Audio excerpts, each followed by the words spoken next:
We love Mascot horror, we love Mascot horror. How do you even begin another Mascot horror script after 2 other videos talking about it? You know just as well as I do how saturated the genre is by now. And now, even one of the few unique ways of doing a Mascot horror is becoming oversaturated and harder to break into. What am I talking about exactly? Well, it correlates a little to my last video actually, the one on Indigo Park. You know how that game stemmed from a different game, Reincarnated, that was made for a video where the gimmick was to make said game in only 1 week? Well, it certainly isn't the only instance of that happening. If you've been eyeing my, or Quinn's, community page the last few weeks, you may have noticed me teasing the Mascot horror game I am working on, Unrigged. It was started for a similar reason, to see if I could make my own Mascot horror in a week. Well, the week thing didn't work out because I did not want to put out a half-baked buggy garbage pile of a game, but we're still working with a pretty small time frame here, about 1 to 2 months, and I will be making a video documenting the process. But this isn't that video, so why is this relevant? Well, I work best, especially during the tedium of building environments, if I have a video to watch on my other monitor. While making Unrigged, I've gotten into the habit of watching others' videos on the Mascot horror games they decided to make and document. Honestly, they've been helping a lot with figuring out what I should or shouldn't try to do in my own game, as just like them, I am also very new to developing 3D games. That being said though, I know my fair share of general game design do's and don'ts, and I gradually got curious if any of these quickly made games were actually decent or if they really showed the wear and tear of their circumstances. So I picked a few up to try on stream, and let me tell you, there were a few hits, but definitely a few misses as well. So please get comfortable as I praise them for their efforts or tear them up, like a steak. A chuck steak, that's one of the mascots we'll see today. Please clap.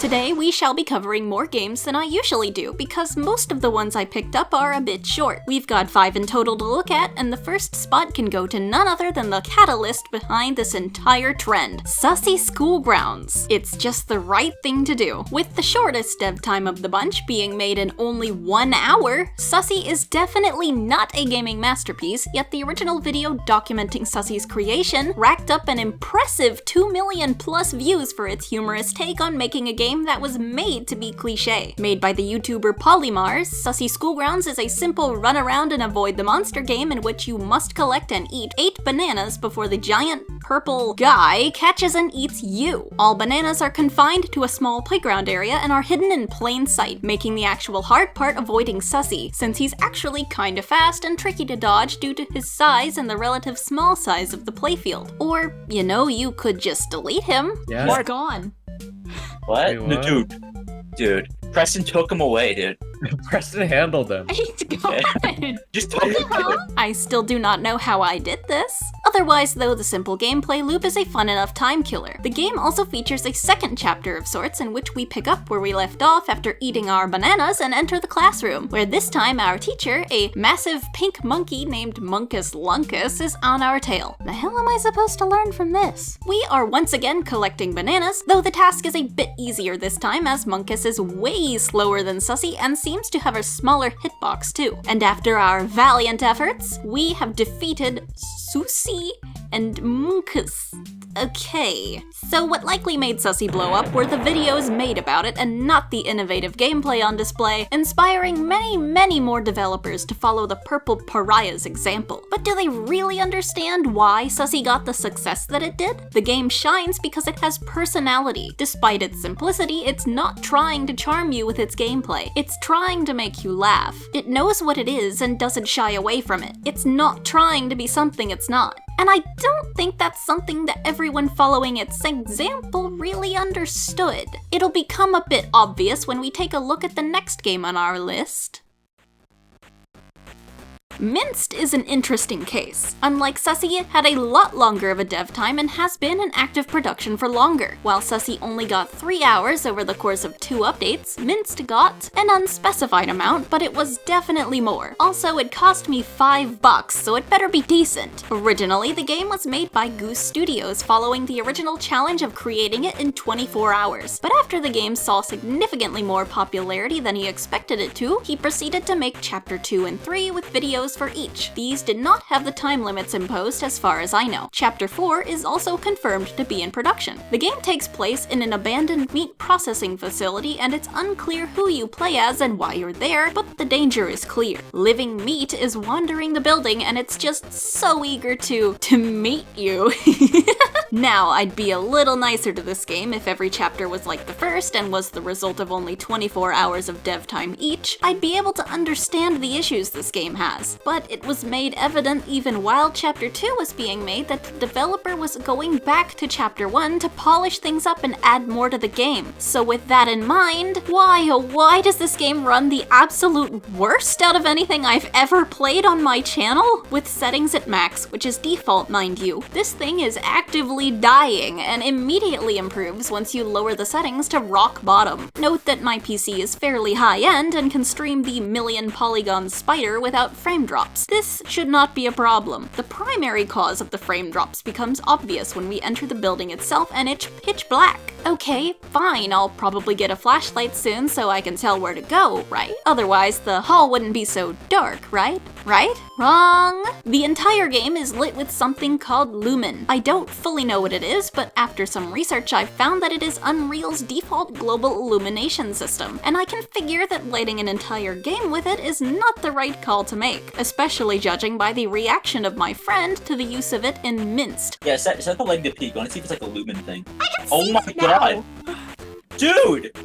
They actually just lit the entire scene with lumen. Are you serious? This is an amateur mistake. Are you serious? I'm gonna cry. That friend being way more knowledgeable about Unreal than I am. Exclusively using lumen for lighting can result in some very strange visual behavior, and it is very performance heavy, as it is meant for next-gen projects that actually need lighting like this, such as games that feature extreme realism. It's probably not targeted towards a game about a sausage with legs, but heck, I can't stop you from wanting to make your game look better. Just please test your game without it, because if you don't, you get people like me who try to turn it off and then realize their vision privileges have been revoked. At least, more than usual. So, getting a bit farther into the facility, we are already met with our first mascot, Chuck Steak. He is a simple meat man. He will patrol around, camping the areas you need to go to, and will chase you if he spots you. To exit the area, we need to get 3 keys to unlock this door fully. Each key can be obtained by picking up a piece of meat and putting it in the correct meat grinder. Somehow, that creates a key. I think this puzzle is fine. It's not brain dead, but it's not annoyingly difficult. It's also good about telling you what to do without being hand-holdingly obvious. Your first piece of meat is placed in a room without threats, so naturally you'll get it, and while exploring, you'll find the grinder with that meat's icon on it and figure out from there to get the other meats correlating to the other grinders. If that first meat wasn't where it is, there's likely no way the player would know that that's what they need to do. This is a good example of a subtle, easy-to-make tutorial. The next segment, though, technically Chapter 2, according to the developer, makes a little less sense. Your main objective is to grab a key card to open a door, but in order to get that card to work, you've got to get these 2 glowing cubes and place them on glowing shapes that are hidden in rooms. They are at least easy to see, but I'm not sure I get how this correlates to meat. The enemy here is Silas Sausage, who chases you just as simply as Chuck does, but there is one interesting thing about him. He actually cannot come after you until you open these doors, after which he'll be able to exit his starting area and start roaming everywhere in this hallway. So you don't actually have to unleash the threat until you're ready. And if you aren't aware he's in here, there's a decent chance you'll jump when spotting he's right behind the doors when you open them. He is easy to escape from though, so it's easy enough to avoid him and get the card to escape into the next area, a warehouse looking thing. What you're actually meant to do is pull this lever here to start a machine that rolls out meat. Chuck is clinging to one of the bars and will give chase when he gets far enough out of the darkness. Having the meat guy come out on a meat conveyor is clever, I will give you that. If you're not paying attention, you might not even notice him there until he starts moving. To progress past this area, you'll need to unleash Chuck like so, which unlocks the ability to pick up the cleavers. They're scattered all over, including on the catwalks, but be careful not to go back up the one you came from because I'm not sure the dev thought of that scenario. Gather all 3, place them in the corresponding machines in the back, and That will activate the machine from before to reveal a hole you're meant to fall down. Do so to enter an intermission safe room where you can play each of the 2 VHS tapes you're able to pick up in earlier areas. Though it is a bit of an odd choice to use VHS tapes and a VHS player without any visuals. Perhaps a cassette player would have been a better choice? This area is meant to be the ending to Chapter 2, leading us onto a moving platform where we eventually fall into the game's last chapter, the 3rd. This environment is switched up this time around, taking place in an outdoor area with the silliest enemies yet, a group of evil bouncing chicken legs. Oh god, no, anything but that! To leave this area, we have to gather up gas cans and power on this generator.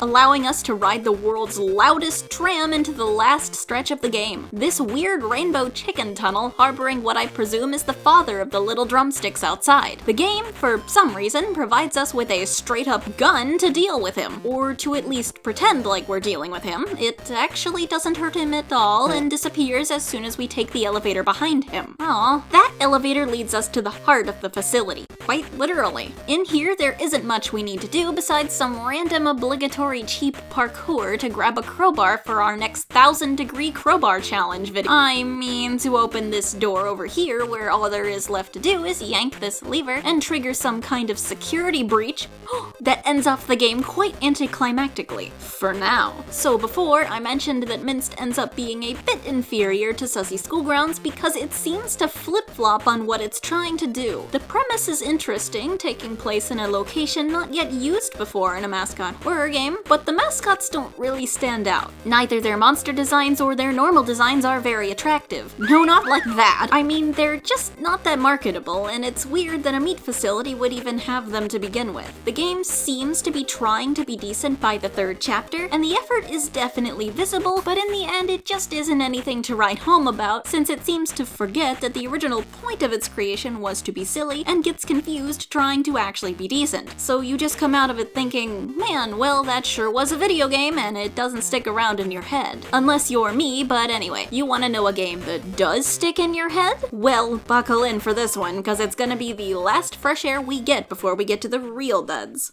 Preston hungers.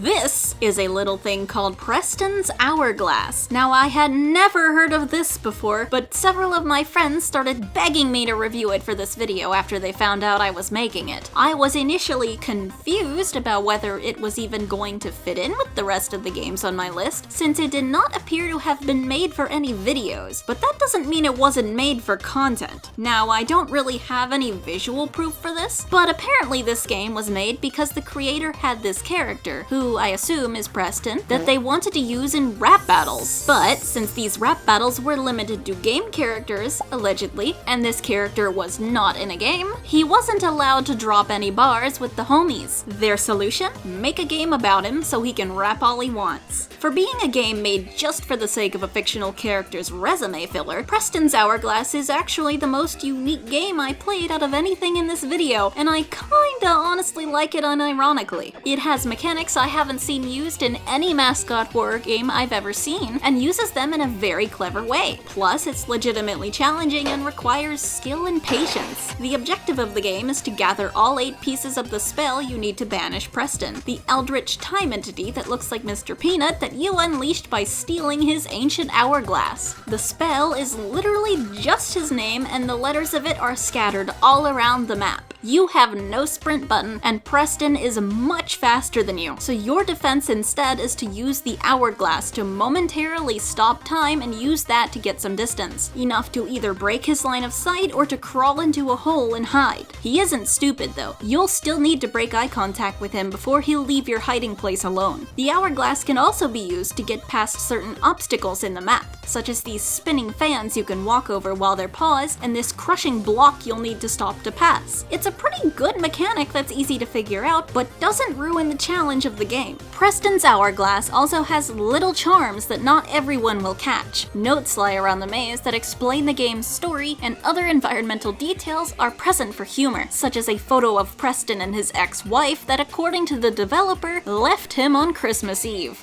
Ow. I never saw him, but there is apparently also this little green guy called Demented Demetrius, who's responsible for multiple of the lore notes notes and can actually be found in the game if you're lucky. Thanks to Cyan Coat, there is evidence of his physical existence as well as confirmation that seeing him in any of these 3 locations is a roughly 1 in 50 chance. He is unaffected by the Hourglass, so he's easy to miss. In the end, with enough patience and attentiveness, you can find the 8 pieces of the spell and make it to Preston's tomb to seal him away once again and claim the Hourglass for yourself. What a weird little game. Honestly, I wouldn't mind seeing more from this developer. It's not bad and has a weird sort of charm. Just maybe don't let your kids repeat anything Preston says. Yeah. Never One of played us a killed mascot Preston, the other one where died the to Preston. mascot calls me a f***ing idiot. I look forward to watching Mr. Peanut's illustrious rap career unfold.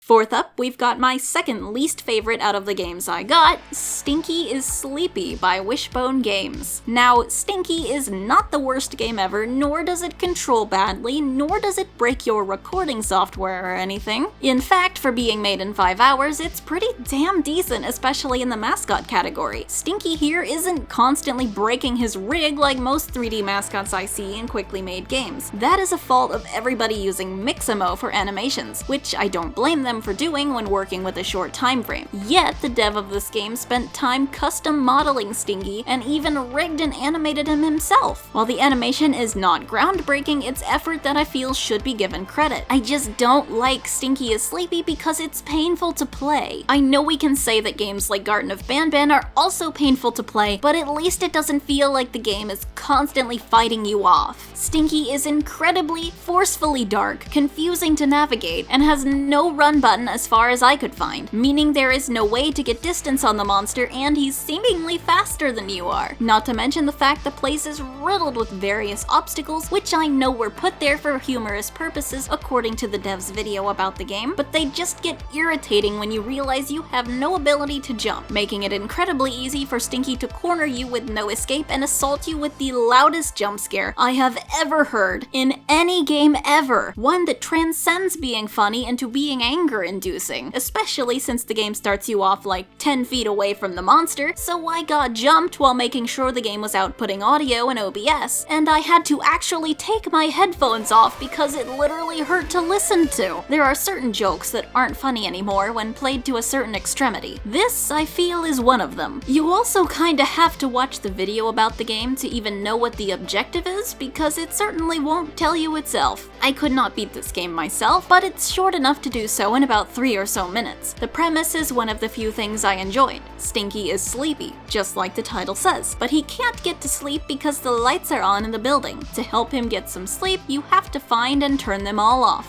It's a cute idea. I could see this working if handled better. Unfortunately, it wasn't. But even Stinky cannot outstink the last game on our list today. Basics in Intermediate Filmmaking. No, chat, it's not related to Baldi's Basics. You do play as a filmmaker, but I have no clue why the developer called it this, and I don't think he does either. To quote him directly, "That might be one of the worst choices of my life." But hey, none of my business. I'm here for the game, not the name. So what's in the game? Pain. There is nothing but pain to be found here. This game boggled me. Strange design decision after strange design decision. The mechanics of this game are incredibly unfun and innovative in every way they shouldn't be. Changing things that worked for a reason just to be unique, and damaging the fun factor of the whole thing in the process. Take your flashlight, for example. Instead of just having a consistent light with which you can see, you must use this shine beam that shoots out of your camera lens to steal lights from the ceiling and carry them with you to transfer them to new lights as you go. What? Yeah, this sure is an interesting mechanic, but for our main light source, I never once enjoyed using it. I ended up just brute forcing my way through the dark if I could make out where to go without it by spam clicking the beam, or using an auto clicker, because the tedium of taking the light, putting it a few feet ahead, taking it back, and placing it ahead again was dreadful. Never mind the fact that the shine beam is multi-purpose, and sometimes you have to give up the light you're carrying to power a switch or a floor panel and just deal with being in the dark for a while if you can't reclaim the light after you've powered what you needed to. The shine beam has more more issues than clarity, though. There are actually some points in the game where if you didn't think to reclaim a light charge from the room you're exiting and you end up loading into a new area, you might actually not have enough light charges to complete the next area. I ended up soft-locked on level 12 because of this, right before the end of the game, unable to finish. All resources needed should be present in the same loading zone. Another thing, this game has no sprint function. That is not a huge issue if the game is not designed to encourage you to explore. Yet, this game has some absolutely massive environments and has secrets for you to uncover if you walk far enough. But since it's just so slow to do so, I find it hard to believe anyone would want to look for them on purpose. And the game very much knows it should have a sprint. It's stammering in the controls menu. This game is also another one that's lit with lumen, but thankfully this one lets you turn it off. It still chugs on occasion when it tries to go nuts with the fog though, and it becomes a lot harder to see if you turn the lumen off. Sigh. And one more thing, the Mascot AI. Not the way the mascot moves, no. The fact that all the assets for the mascot, sans his actual model, are made with AI. Both the art on the walls and the jump scare pictures. Shame on thee, you had a year! I think that's enough time to save up for an artist, or heck, learn to draw yourself, don't you think? Despite the negatives, my relationship with this game was complicated. I started off on stream hating it, quitting midway through to play something else. But when I returned to it to try and beat it when I was feeling more patient, I started enjoying myself. I found some of the environment aspects cool, such as the reveal of this giant glowing pentagram thing that was apparently being used to harness demon power from hell to run the gas plant? Okay, well, the story is nuts, but the visual looks pretty good. I also enjoyed the intercom voice that played sporadically in a manner similar to GLaDOS from the Portal games, warning about the dangers of drinking the Hollow Splash, a glowing liquid only visible to cameras that could be used to write on walls. I did not mention this before because it isn't really a mechanic as much as it is just a gimmick to hide jokes and creepy messages. Then it started to get really interesting when the game introduced the pulse mechanic, allowing me to aim my light at glowing prongs to fly through the air very similarly to Portal, even featuring some pretty Portal-like music. I was having actual fun before I met the mascot for the first time, Gassy the Gas Man, and realized to beat that segment that I'd have to do the tedious light switching ceiling thing again in order to see or find literally anything. All while I had to avoid being spotted by Gassy no matter what because he's faster than you, and remember how you don't have a sprint button? Yeah, no fun. And then I remembered that earlier I'd seen him before, in Event, and the game had told me to use the camera flash to get rid of him. And while it does stun him, you kinda never get a recharge on it, not even after you die. Maybe my game is bugged? Back to an irritated perspective on the game, which I felt was a shame. I pretty quickly went off to the game's inbuilt level select to get past the chase because I felt like I got the gist, and that's when I got locked in level 12, the level directly after, and decided I was done. Thanks to the YouTuber Ken Dimpley, I can at least see the end of the game, where you just leave. Oh, that's it? Okay. Well, certainly a lot of missed potential there. I could put this in the same box as Indigo Park, honestly. But while Indigo Park knew how to market itself and succeed, despite the shortcomings it knew it would have, this game just doesn't have any one strong point that gives it staying power or makes you want to force through playing the whole thing. With Indigo, it at least knows not to let you get bored. It gives you character interactions, minigames, tension, fun music. People still talk about its characters and put the music in videos. Basics gives you one fun mechanic and hours of walking. So while it is admirable that the game came out, and obvious that there was some level of care put in, it needs improvement and lots of it to really get somewhere. And the dev does seem to realize that their game doesn't really strike a good balance between being silly and being quality, so I hope that their next project is something they're more proud of. I wish them the best. So, what a ride, huh? Honestly, this was a fun rabbit hole of horror to go down that I somehow didn't realize existed until I started work on my own Mascot project. Despite covering 5 whole games this time around, I've still barely scratched the surface of Mascot horror games made under circumstances like this. I have some honorable mentions of games I wanted to include but couldn't for some reason or another, mostly because they were either not out or were too similar to a game that was already on the list. So here's some short promotion for Benny's Backrooms by Socks for one, which, despite the strange and possibly outdated Backrooms premise, seems to have evolved into something a lot more passionate than originally intended, and I wish it was out at the time of making this video because I would have loved to jump into it with friends. As you progress through the levels of this version of the Backrooms, the mascot, Benny, becomes more and more deteriorated as well as more aggressive, and you must work with your friends to survive. Bobo's Fun Zone by Unreal University, which I did actually mention in my first Mascot horror game video while unaware it was meant to be a joke. Unfortunately, it isn't out yet either for some reason, despite being advertised as being made in 30 hours. It's probably because Mascot Bro bought it. Oh dear. Teddy's Factory by Usman Dev. This one is out, but it's just too similar to Sussy, and it's using a bunch of AI art too, so ew. But the game itself is relatively inoffensive, there's just not much to it. And lastly, Chompa's Awakening. The video associated with it is pretty entertaining. I recommend watching it, but again, it's just Sussy all over again. Perhaps I should do a video on Sussy Schoolgrounds copies? You know, it's kind of amazing how often I've had to say the word Sussy completely seriously in this video. Alright, well, I'd say that's a good note to end the video on. Just cursed enough to leave you wanting. Remember to stay tuned for our game. More news on it coming soon. Anyway, thanks for watching. This has been Glamrock Dusky, and remember, have a fasserific day!